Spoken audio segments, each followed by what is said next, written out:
तो सोचकर देखिए, भारत के सबसे ज्यादा आबादी वाले राज्यों में से एक, और उस पर 2 दशकों तक राज करना। आज बिहार में ठीक ऐसे ही एक युग का अंत हो गया है। जी हाँ, बिहार के सबसे लंबे समय तक मुख्यमंत्री रहने वाले नीतीश कुमार ने इस्तीफा दे दिया है। और उनके इस्तीफे के साथ ही मानो राज्य के इतिहास का एक बहुत बड़ा, एक अहम चैप्टर बंद हो गया है। तो सवाल ये उठता है कि इतिहास उन्हें कैसे याद रखेगा? और यही सवाल हमें उनकी छोड़ी हुई जो एक कॉम्प्लेक्स लेगेसी है, उसकी परतों को खोलने पर मजबूर करता है। तो चलिए आज इसी पर गहराई से नजर डालते हैं। तो उनकी विरासत का सबसे साफ, सबसे आंखों को दिखने वाला हिस्सा क्या है? वो है बिहार का बदला हुआ चेहरा, उसका इंफ्रास्ट्रक्चर। एक वक्त था जब बिहार की पहचान उसकी खस्ताहाल सड़कों से होती थी, लेकिन नीतीश के दौर में वहां नए नए पुल बने, सड़कें बनी, स्कूल बने, और तो और बिहार म्यूजियम जैसी आर्किटेक्चरल तौर पर इम्प्रेसिव इमारतें भी खड़ी हुईं। लेकिन इन बड़ी बड़ी इमारतों और सड़कों से भी बड़ा एक बदलाव था, एक ऐसा बदलाव जिसे हर घर ने महसूस किया, और वो था बिजली। सोचिए, जो राज्य कभी अंधेरे घरों का प्रदेश कहलाता था, वो 100% रूरल इलेक्ट्रिफिकेशन का एक रोल मॉडल बन गया है। ये वाकई उनकी सबसे बड़ी कामयाबियों में से एक गिना जाता है। बस सवाल ये है कि क्या ये चमकदार नई इमारतें ही पूरी कहानी हैं? क्योंकि जो आलोचक हैं वो कहते हैं कि ये विकास सिर्फ ईंट और गारे तक ही सिमट कर रह गया। मतलब अस्पताल तो बना दिए, पर डॉक्टर कहाँ हैं? यूनिवर्सिटीज खुल गईं, पर वो सेंटर्स ऑफ एक्सीलेंस नहीं बन पाईं। अच्छा, तो इंफ्रास्ट्रक्चर की बात तो हो गई।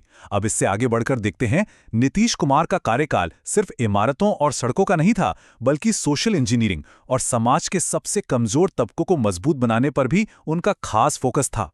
उन्होंने एक बार कहा था कि अगर उन्हें बिहार की तस्वीर बनानी हो तो वो स्कूल जाती हुई एक साइकिल वाली लड़की की तस्वीर होगी। और सच में ये एक अकेली तस्वीर महिला सशक्तिकरण को लेकर उनके पूरे विजन का सिंबल बन गई। और इसका असर क्या हुआ? असर जबरदस्त था। एक स्टडी बताती है कि लड़कियों को साइकिल देने के इस एक प्रोग्राम ने उनके सेकेंडरी स्कूल एनरोलमेंट को सीधे सीधे 30% तक बढ़ा दिया। 30%? ये कोई छोटा आंकड़ा नहीं है। लेकिन देखिए, साइकिल योजना तो बस एक हिस्सा थी, इसके अलावा भी बहुत कुछ था।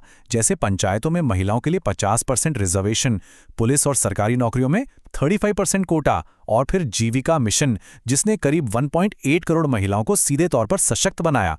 तो मतलब ये एक पूरी सोची समझी स्ट्रैटेजी थी। तो यहाँ सबसे अहम बात समझने वाली ये है कि उन्होंने सोशल जस्टिस की जो पारंपरिक परिभाषा थी उसे और बड़ा बनाया।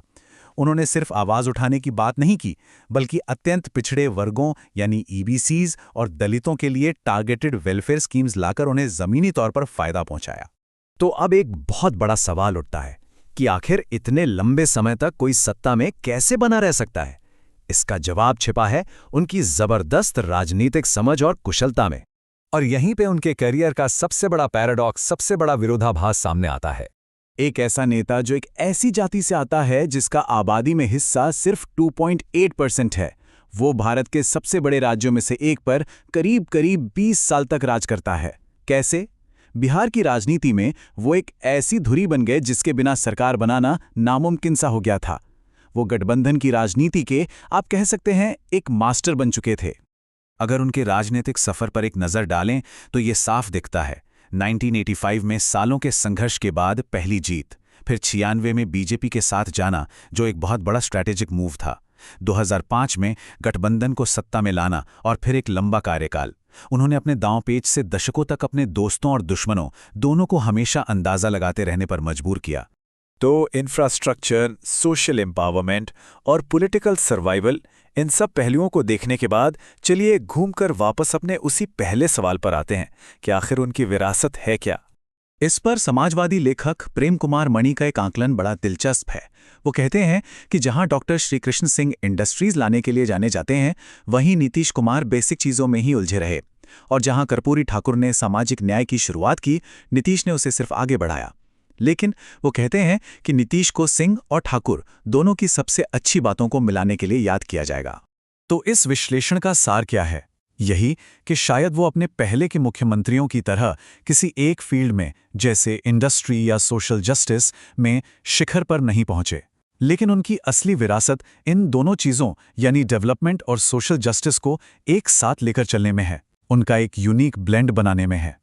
तो आखिर में उनकी कहानी क्या है? एक तरफ ठोस विकास है, दूसरी तरफ एक सामाजिक क्रांति, और इन सब के ऊपर राजनीतिक अस्तित्व की एक बेजोड़ कला।